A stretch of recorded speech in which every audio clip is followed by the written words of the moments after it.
Mapagpalang araw mga kataba. Magluluto naman tayo ng ating tilapia. Pero merong konting mix ng ating pork. Gusto ko lang lagyan ng pork ang ating tilapia na may kamyas. Ang ingredients natin, bawang, sibuyas, luya, kamatis. Ito ang available naming gulay. Konting pechay at talong na bilog kasama ng siling green. Maglagay kayo ng gulay na gusto nyo, pwede naman. At igigisa muna natin ang ating pagsasabayin ko na.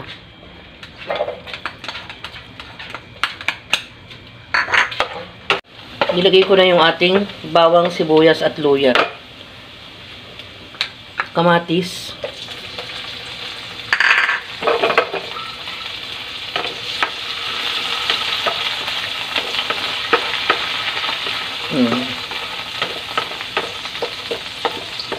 Habang pinapalambot natin ang kamatis, ilalagay ko yung ating pork dito sa banda rito para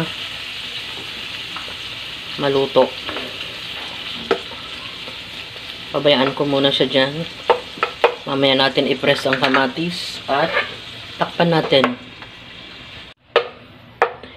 Yan, halos light brown ang ating pork at durog na ang ating kamatis.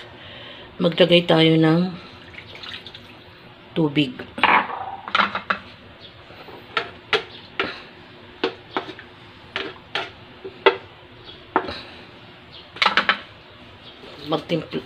Maglagay na tayo ng paminta. Konting naparami. Pampalasa. Ajinomoto. Pabayaan muna natin kumulo. Hindi ko pa nilalagay ang ating ibang ingredients. Pakuluin muna natin. Ang patis.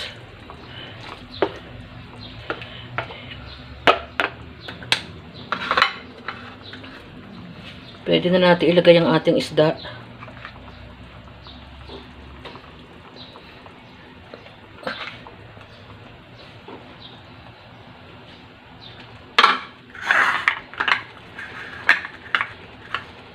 Kamyas.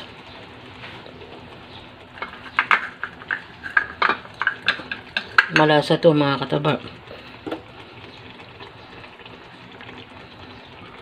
Ayan. Para lumasa rin, maglagay tayo ng ating siling green. Ayan. Magdagdag kayo ng sabaw kung gusto nyong medyo masabaw. Try nyo tong recipe na to. At masarap to. Ayan. Takpan natin. Inuna kong inilagay yung ating talong. Ayan. At sinunod ko naman ang ating pechay. Yung ating kamyas, press ko ng kaunti para lumasa.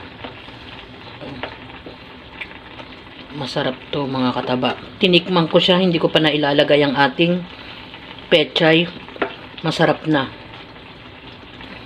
Halos paluto na yan dahil lang pechay, hindi naman kailangan matagal. Yan. Ready to serve na yan. Ibang klase naman ng luto sa tilapia.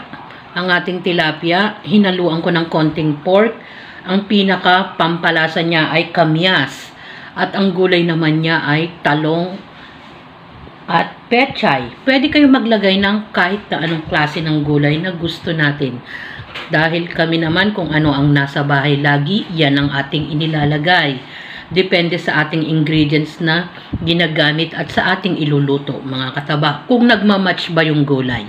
Ganyan ang ginagawa ni Mama Taba. Mas maraming kamatis, mas maganda. Dahil isa yun sa nakakapagpalasa. Pero ang pinaka nakakapagpalasa sa ating tilapia ngayon ay ang ating kamyas. Enjoy, kumain, at maging masaya. Masarap tong recipe na to mga kataba. Na mayroong kamyas. Salamat sa panunood! At bye! Salamat mga kataba!